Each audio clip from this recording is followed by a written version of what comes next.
बच्चों जैसे आप क्लास 10th करते हैं, पहला पड़ाव आपका यही होता है। फिर उसके बाद आप क्लास 12th करते हैं, उसके बाद आप ग्रेजुएशन करते हैं जहां पर आपका स्कूल या कॉलेज एकदम चेंज हो जाता है। फिर इसके बाद आप पोस्ट ग्रेजुएशन करते हैं और यहां तक कि कुछ लोग तो पीएचडी भी करते हैं और कुछ लोग पीएचडी करके भी नहीं रुकते, वो लोग एमफिल करते हैं। लेकिन क्या होगा अगर मैं आपसे कहूं कि क्लास 12 के बाद आप अपना ग्रेजुएशन पोस्ट ग्रेजुएशन एक साथ कर सकते हैं? इसी को इंटीग्रेटेड प्रोग्राम बोला जाता है। और अगर आप ग्रेजुएशन करने के बाद पोस्ट ग्रेजुएशन में एमबीए कर लेते हैं तो फिर इसको इंटीग्रेटेड प्रोग्राम इन मैनेजमेंट बोला जाता है, मतलब आईपीएम।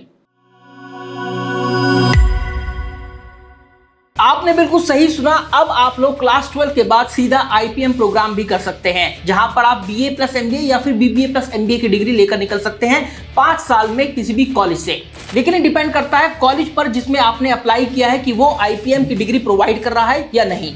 और सबसे अच्छी बात तो यह है कि आज की तारीख में काफी सारे आईएम्स ऐसे हैं जो कि आपको एक आईपीएम की डिग्री प्रोवाइड कर रहे हैं, जैसे IIM Indore, IIM Ranchi, IIM Jammu, IIM Bodhgaya etcetera.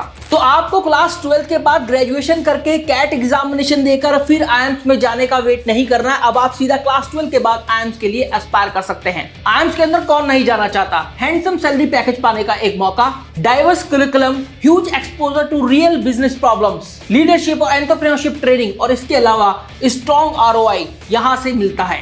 सबसे बड़ी बात है क्रेडिबिलिटी मिलती है एक आईएम ब्रांड की। इसलिए तो ग्रेजुएशन करके हमारे देश के अंदर लाखों बच्चे कैट एग्जामिनेशन देते हैं आईएम्स के अंदर जाने के लिए, लेकिन वो एग्जामिनेशन भी one of the most difficult exams है। लेकिन अब सीधा क्लास 12 के बाद आप आईपीमेट का एग्जामिनेशन देकर, मतलब integrated program in management aptitude test, कुछ आईएम्स के अंदर एडमिशन ले सकते हैं और आप अपना बीए प्लस एमबीए या फिर बीबीए प्लस एमबीए की जर्नी वहां से स्टार्ट कर सकते हैं। चलिए बात करते हैं कि आईपीमेट का एग्जामिनेशन देकर आप कौन कौन से कॉलेजेस के अंदर जा सकते हैं। तो सबसे पहले मैं यहां पर बताऊं आईपीमेट इंदौर। अगर आप आईपीमेट इंदौर का एग्जामिनेशन देते हैं तो सबसे पहला चॉइस आपके सामने आता है आईएम इंदौर का, जहां पर अराउंड 150 के आसपास सीटें देखने के लिए मिलती हैं। आईएम शिलोंग जो कि आपको बीबीए प्लस एमबीए का ऑप्शन प्रोवाइड कर रहा है, लगभग 60 सीटें हैं। और आईएम रोहतक में तो 198 सीट्स है, लेकिन आईएम रोहतक के लिए आपको आईपीमेट रोहतक का एग्जामिनेशन देना पड़ेगा। इसके अलावा आईएम अमृतसर है, आईएम सिरमौर है, आईएम संबलपुर है, आईएम जम्मू, बोधगया, मतलब अगर आप इन सभी आईएम्स की कलेक्टिव बात करते हैं तो फिर यहाँ पर लगभग 1000 सीटें देखने के लिए मिलती है। मतलब आपके पास एक बहुत बड़ा मौका इन कॉलेजेस में एडमिशन लेने का आईपीमेट एग्जामिनेशन क्लियर करके। प्लेसमेंट रेट क्या कहता है? देखिए, जब भी मैं आईएम्स की बात करता हूँ, इंडियन इंस्टीट्यूट ऑफ मैनेजमेंट, इसका नाम ही काफी होता है क्योंकि यहाँ पर कुछ कॉलेजेस तो 100% प्लेसमेंट तक का दावा करते हैं और ये बताते हैं कि वहां से हाईएस्ट पैकेज लगभग 1 करोड़ रुपए सालाना से ज्यादा का गया है। और कुछ ऐसे कॉलेजेस भी हैं जिनका एवरेज पैकेज 30 लाख रुपए साल है, मतलब कुछ कॉलेजेस का ये हाईएस्ट पैकेज भी नहीं होता। आईएम इंदौर की प्लेसमेंट रिपोर्ट पढ़ते हुए मैंने ये पाया कि उस कॉलेज ने ये क्लेम किया है कि लगभग 20 ऐसे स्टूडेंट थे हमारी एक प्लेसमेंट ड्राइव के अंदर जिनका पैकेज 1 करोड़ रुपए सालाना से ज्यादा का गया। और अभी हाल ही के प्लेसमेंट देखें तो 29.57 एलपीए का एवरेज पैकेज और 70 लाख रुपए साल का हाईएस्ट पैकेज देखने के लिए मिला, जबकि मीडियन पैकेज भी कोई कम नहीं है, 27 एलपीए का मीडियन पैकेज है। Consulting, finance, IT and data analytics, इसके अलावा सेल्स एंड मार्केटिंग कुछ ऐसी फील्ड्स हैं जहां पर सबसे ज्यादा रिक्रूटमेंट्स देखे गए। और आप विश्वास नहीं करेंगे, 225 से भी ज्यादा रिक्रूटर्स यहां पर आए प्लेसमेंट पर्पस के लिए। तो अगर किसी में मैनेजर्स की रिक्वायरमेंट होती है तो सबसे पहले रुख आईएम्स का किया जाता है। Adobe, Amazon, Accenture, Google, Deloitte, कुछ ऐसी कंपनीज हैं जो कि आईएम्स के अंदर आती हैं प्लेसमेंट पर्पस के लिए, और ये सारी कंपनीज काफी ज्यादा नामी गिरामी कंपनी हैं। अब बात करते हैं कि एग्जामिनेशन पैटर्न क्या है, इसका सिलेक्शन प्रोसीजर क्या है, आप किस तरीके से क्लास 12 के साथ इस एग्जाम की तैयारी कर सकते हैं। देखिए, एग्जामिनेशन पैटर्न की बात करूं तो यहाँ पर 2 मेजर एग्जामिनेशन होते हैं, एक तो होता है आईपीमेट इंदौर और एक होता है आईपीमेट रोहतक। आईपीमेट रोहतक होता है आईएम रोहतक के अंदर एडमिशन लेने के लिए, लेकिन आईपीमेट इंदौर काफी सारे आईएम्स यहाँ पर इसका स्कोर एक्सेप्ट करते हैं। तो आईपीमेट इंदौर के अंदर क्वांटिटेटिव एबिलिटी और वर्बल एबिलिटी के 2 पोर्शन आते हैं, जहां पर क्वांटिटेटिव एबिलिटी के अंदर शॉर्ट आंसर टाइप क्वेश्चन और एमसीक्यू टाइप क्वेश्चन देखे जाते हैं, जबकि वर्बल एबिलिटी में एमसीक्यू टाइप क्वेश्चन ही होते हैं। और आईपीमेट इंदौर के अंदर पूछा जाने वाला क्वांटिटेटिव एबिलिटी के अंदर number system, ratio, percentage, average, profit and loss, SI and CI, time and work, speed, time, distance, ये सब तो होता ही है। साथ में कुछ मॉडर्न मैथ्स के क्वेश्चंस भी होते हैं, और वो जो मॉडर्न मैथ्स के क्वेश्चंस या टॉपिक्स कुछ इस प्रकार हैं, जैसे कि vectors, logarithm, geometry, probability, linear quadratic equation, matrices and determinants. तो यहाँ पर मॉडर्न मैथ्स के आ जाने की वजह से इसका जो लेवल ऑफ डिफिकल्टी है वो थोड़ा सा मॉडरेट टू डिफिकल्ट साइड चला जाता है, मतलब इतना इजी नहीं होता बच्चों के लिए इस एग्जामिनेशन को क्रैक करना। और वर्बल एबिलिटी के अंदर वही रीडिंग कॉम्प्रिहेंशन, ग्रामर और वोकैब्स का कॉम्बिनेशन होता है, जैसे कि reading comprehension, idioms and phrases, इसके अलावा sentence completion, assumption based questions होते हैं, analogies, error spotting, direct speech होता है, preposition, conjunction, subject verb agreement और कुछ इस तरह के टॉपिक्स होते हैं। Although it's not a fix syllabus, इसके अलावा भी कुछ टॉपिक्स होते हैं, लेकिन एक वीडियो के माध्यम से उनको कवर कर पाना बहुत मुश्किल है। तो अगर आप चाहते हैं कि मैं आईपीमेट रोहतक या फिर आईपीमेट इंदौर के सिलेबस पर एक वीडियो बनाऊं, तो आप बता दीजिएगा कमेंट सेक्शन के अंदर, मैं और हमारी टीम इस पर वीडियो बना देगी। अगर आप नंबर ऑफ क्वेश्चंस की बात करते हैं सेक्शन वाइज, तो क्वांटिटेटिव एबिलिटी का शॉर्ट आंसर टाइप क्वेश्चन यहाँ पर 15 क्वेश्चन देखने के लिए मिलते हैं। अगर आप बात करेंगे quantitative ability MCQ type question, तो वहां पर 30 questions, whereas from the verbal ability portion जहां पर एमसीक्यू टाइप के क्वेश्चन पूछे जाते हैं, वहां पर 45 क्वेश्चंस।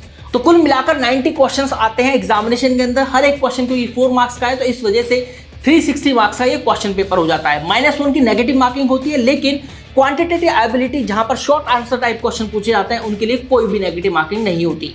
तीनों सेक्शंस के लिए अलग से टाइम अलॉटेड होता है आपको। यहाँ पर 40 मिनट्स मिलते हैं आपको कोई एक सेक्शन को अटेम्प्ट करने के लिए। तो इस प्रकार से 40 + 40 + 40 मतलब 120 मिनट्स का आपका पेपर होता है। इसका मतलब है 2 घंटे का। अगर आप आईपीमेट रोहतक की तरफ जाते हैं, तो उसका level of difficulty as compare to IPMAT Indore थोड़ा सा कम देखा जाता है। यहाँ पर एक सेक्शन और ऐड हो जाता है। क्वांटिटेटिव एबिलिटी तो आता ही है, वर्बल एबिलिटी भी होता है और लॉजिकल रीजनिंग भी आपसे पूछा जाता है। हर एक सेशन के अंदर 40 क्वेश्चंस होते हैं, सभी आपको 40 मिनट में करने होते हैं। करेक्ट आंसर के लिए +4 मार्क्स और -1 की नेगेटिव मार्किंग होती है। तो इस हिसाब से आपको यहाँ पर 120 क्वेश्चंस दिए जाते हैं जो 480 मार्क्स के होते हैं, और आपको हर एक सेक्शन को अटेम्प्ट करने के लिए 40 मिनट भी दिए जाते हैं। इसका मतलब 120 मिनट्स का ये भी पेपर होता है और 2 घंटे का पेपर होता है। आईपीमेट रोहतक की बात करें तो जस्ट लाइक आईपीमेट इंदौर, यहाँ पर मॉडर्न मैथ्स का पोर्शन इतना नहीं आता है या फिर ना के बराबर पूछा जाता है, थोड़ा बहुत पूछा जाता है, लेकिन अर्थमेटिक पर यहाँ पर ज्यादा जोर दिया जाता है। आईपीमेट रोहतक के अंदर जो लेवल ऑफ डिफिकल्टी है, मैं एक बार फिर से बता देता हूं, थोड़ा सा कम ही देखा जाता है as compare to IPMAT Indore. अगर आप सिलेक्शन प्रोसीजर की बात करेंगे, तो चाहे आप आईपीमेट इंदौर की बात करें या फिर आईपीमेट रोहतक की बात करें, आपको यहाँ पर एप्टीट्यूड टेस्ट तो देना ही होता है, और जो बच्चे शॉर्टलिस्ट हो जाते हैं उनको पर्सनल इंटरव्यू के लिए कॉल भी आता है। फिर एक कंपोजिट स्कोर जनरेट किया जाता है आपका एप्टीट्यूड टेस्ट और पर्सनल इंटरव्यू के बेस पर। हाँ, आईपीमेट रोहतक अगर आप एग्जामिनेशन देने जा रहे हैं, आईएम रोहतक के अगर आप एडमिशन लेना चाहते हैं, तो फिर वहां पर आपके क्लास 10th या 12th के मार्क्स भी कंसिडर किए जाते हैं।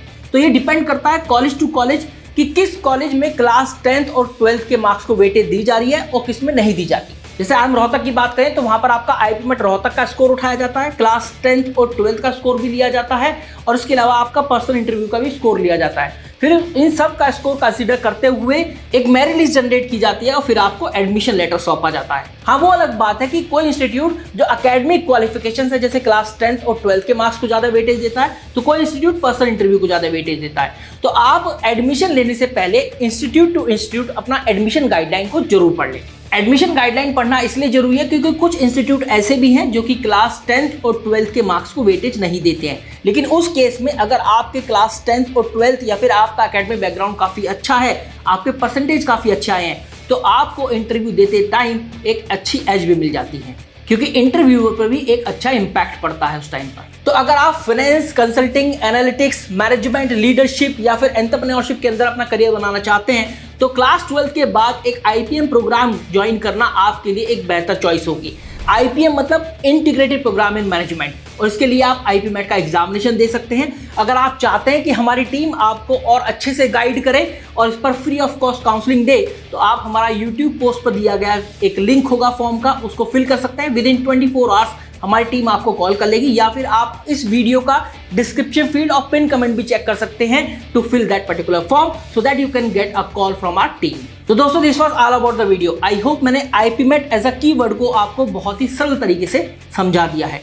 Like the video, share it with your friends, और जरूर से जरूर सब्सक्राइब कीजिएगा अगर आप चाहते हैं इस तरह का और भी कंटेंट हमारे इस चैनल पर।